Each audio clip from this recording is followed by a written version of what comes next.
Hello again and welcome back to another one. And today we have a couple of topics to cover, from the push to cancel or expose Eminem, as we got a petition that's gone live to cancel the rapper's music and take it off streaming platforms that's got the internet in tears, as this is certainly not the way to go if you want to appear sane or rational, and we'll expand on this in a moment. Today we also have more that's aimed at Eminem, this time from a US Senate candidate who wrote an entire essay slamming the rapper for introducing Obama and endorsing Kamala Harris at the Detroit rally. And you're gonna want to buckle up for this one. And today we also have more linked to Eminem, this time from longtime collaborator Big Sean, who pretty much compared Eminem to Goku from the manga and anime series Dragon Ball. And today we also got one that's quite hilarious, as both Kendrick Lamar and Drake's quote unofficial DJs are straight up beefing right now. And we are talking about DJ Head in Kendrick's corner and DJ Academics in Drake's corner. And all this is over Kendrick Lamar's latest interview that we covered in a previous video that sparked criticism even from Adam22, because Kendrick Lamar decided to go do the interview with Harper's Bazaar rather than a hip-hop publication or media personality.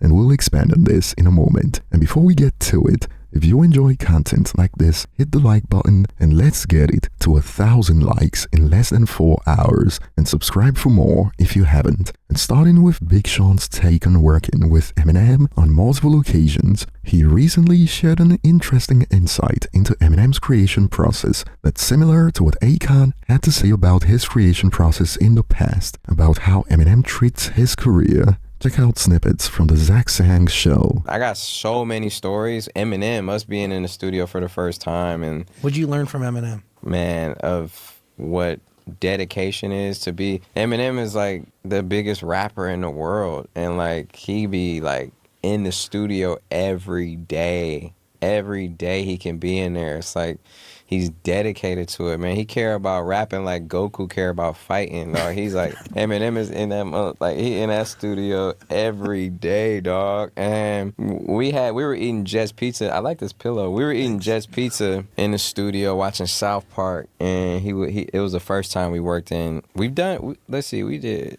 Detroit vs. Everybody, No Favors, and then he was on my album Detroit 2, and then I was on Death of Slim Shady. So we've collabed a lot of times. And the first time, we were watching Jess Pizza, and at the end of the session, I was like almost finished with my verse, and he was like, I'm gonna get out of here. It was getting late. And I'm a huge Eminem fan, like clearly, from Detroit. And I still got like Marshall Mathers LP, Slim Shady LP, all these, Eminem show, like actual CDs, and I was gonna bring him to sign, and I didn't, because I was like, that's probably a little fucking lame, at least the first time. Hey, so excited to work with you. Can you sign my collection? So at the end of the session, he breaks out my CD, and he's like, yo, can you sign them? He was like, they're not for me, though. They're not for me. Wait, shut the fuck. That's iconic. I know, and that taught me, that was a lesson. Then I'm like, bro, never be too cool to be a fan of who you a fan of, dog. Like, that just gave me chills. No, for real. It was like, I couldn't fucking believe it.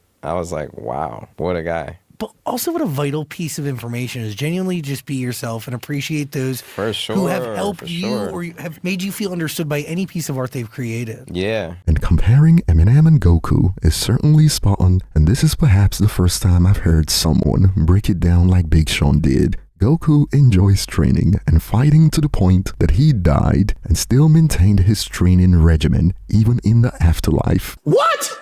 And some have expanded, comparing M's passion to that of Goku's exactly the correct way to put that. Thank you, Big Sean. And before we get to the push to either, quote, expose or cancel Eminem from multiple sources, and yes, this included some fabrications to push narratives, we got DJ Head versus DJ Academics that's getting heated right now after Kendrick's interview with Harper's Bazaar, and also what looked to be DJ Head rejoicing when reports hit the web that suggested DJ Academics banned from Twitch streaming platform for violating terms. And we got Academics firing at DJ Head over this. Check out snippets from his live stream. After all of that meat riding, cocks, that tonsil wrestling that DJ Head was doing, you know what I said? God damn it. DJ Head gonna fuck the game up when he get that first Kendrick interview, ain't he? This been riding the hardest for Kendrick ever. By the way, nobody gives a fuck about DJ Head. DJ Head get like 30 people watching him. Like, they've been talking about Kendrick just trying to get some hype. No, like, if he talk about anything else, nobody give a fuck. Dot said this, West Coast. Okay. So I'm like, all right, I'm waiting for the interview. I'm looking at his podcast, 28 views, been out a week. I'm like, God damn, shit looking kind of scanty over here. You feel me? Now, granted, if I wasn't dominating all these bitch-ass niggas in media, I would look to, you know, y'all be like, yo, why you expect this of Drake? I'm already number 1. The fuck more could I go? Now, if I was like number 300, like DJ Head, I'd be on Drake Head top. Nigga, what the fuck? I done helped you in this damn battle. I done helped you in this beef. Help me get it to top 10. Give me a shout out or something. Put my name on the song. So when I heard that Kung Fu Kenny, because remember, he don't talk to no act, but we do know who he talked to. Talked to DJ Head. I said, the first interview, I can't wait for this shit. This shit gonna be spicy. Is it ironic, chat? The man who makes the song that's aimed at Drake. Let me just recite some lines. I know someone gonna act you salty. Hell nah. Hell nah. Put it like this. Let me tell you this, man. For whatever it's worth, I know y'all be like, yo, Ack, you be doing this. Hey, listen, first of all, I was lit before and after Drake. And I'll be lit with or without him. But at least if I need to use his name for some clout, I could. The rest of y'all, cloutless, broke, trash, no audience, and y'all hanging on to Kendrick Lamar ballsack. And by the way, DJ Head, don't get on Twitter playing no victim. No salute king, no none of that.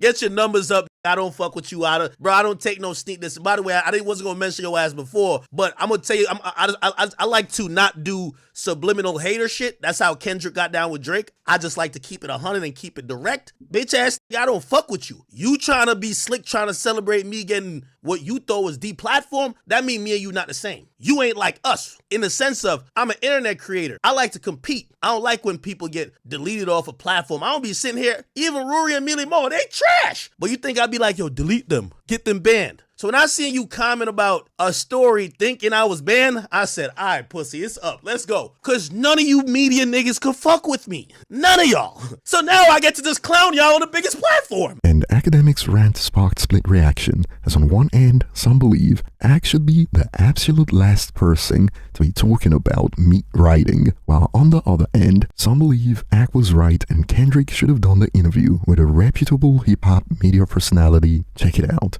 All that free PR, and Kenny couldn't even shoot the non-compromised media outlet and interview, laughing emoji. And I'll be looking forward to your thoughts on this later. And moving on, in the quest to take down, expose, or cancel Eminem, we've got some hilarious material to go through. Starting with this, a petition on change.org to quote remove Eminem's music from Spotify by November 1st. And here's some excerpts about why his music should be removed. Eminem has spent the past 7 to 8 years antagonizing Donald Trump every chance he gets. Antagonism that, mind you, is completely unprovoked. Donald Trump has shown zero hostility towards the rapper, and the rapper knows this. Verbally attacking people who he knows can't fight back is familiar territory for the rapper, and it ends with, regardless of your political leanings, bullying and calls for violence is in direct violation towards Spotify's platform rules. And I say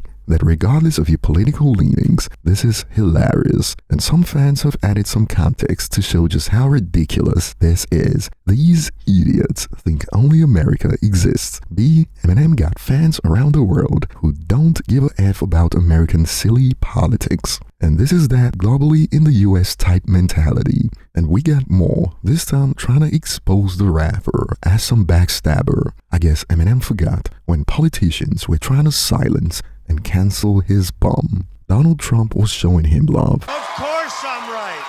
I'm always right. I'm Donald Trump. I'm always right. I know a winner when I see one. And Donald Trump is telling you right now, Slim Shady is a winner. He's got brains, he's got guts, and he's got Donald Trump's vote. Ladies and gentlemen, our great candidate, Slim Shady. And boy, they've been going off like Eminem owes him some loyalty. Such a disloyal little clown Eminem is now. He learned from his baby mom, Kim, and once again with the theory of blackmail. None of them have forgotten. They're just being blackmailed, Eminem included. he's been compromised. And before we get to the Senate candidate who had an entire essay just for Eminem, even Community Notes has already destroyed some narratives. Check this out, for instance. Eminem caught on camera. This video will send him to prison, and this was stopped in its tracks by Community Notes. The image in this video will come from Eminem music video for 3 AM from his 2009 album Relapse.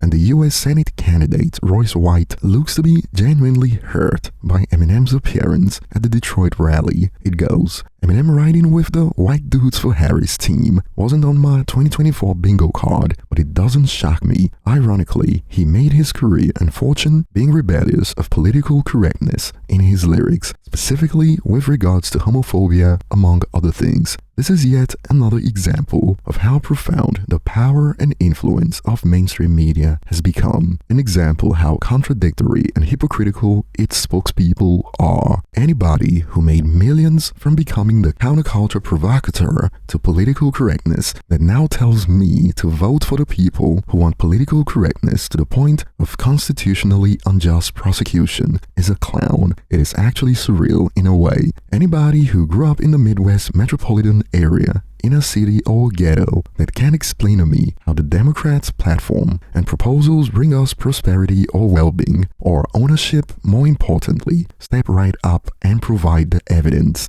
Eminem has lost touch. It is sad to see, but not abnormal. Again, I drive around beautiful Lake Calhoun and realize their Walt/Harris signs show a pompous virtual signaling from their elitist lives that have no clue or care about what inflation is doing to the working class citizens or our young people that would love to buy a home. F you, Eminem. I've always respected his creativity and willingness to say what he wants, but never at the expense of my own common sense. You celebrities are either cowards or completely ignorant. Race, gender, and sexual orientation is not more important than American citizenship. They certainly aren't more important than people's quality, standard, and cost of living. To even suggest this is so unbelievably dishonest, I can't come to any other conclusion than it being sadistic. The whole country will be like Detroit. I'm so proud to be from this city.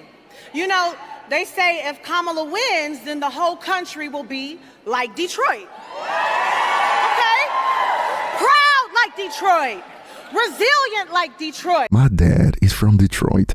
I love Detroit and the people from there, but come on, to wheel Lizzo out is just saying dudes are dumb and we can buy y'all with celebrities. It is scary. I always say people aren't even selling out for a real offer right now. They are preparing a resume, selling out on the off chance they are presented with an offer in the future. Embarrassing. You see, Trump hasn't endorsed me, and I don't waver, because it is not for attaboys in the MAGA movement. It is about the ideas and what is true. These people are not giving you access to anything but an ideology and worldview where you accept, embrace, and even glorify death and debt, sparkled with some hedonistic bread and circuses along the way. Damn, that's a terrible deal. Please don't take it. Our country is bankrupt. Close the border. End the wars. Boy, that escalated quickly. I mean, that really got out of hand fast. And once again, we got the narrative in response to this. Eminem is being blackmailed. Now, personally, I can't wait for November 5th to come and go so we get back to normal. But as usual, I'll be looking forward to your thoughts in the comments, especially the push to take his music off Spotify. Thanks for watching and see you on the next one.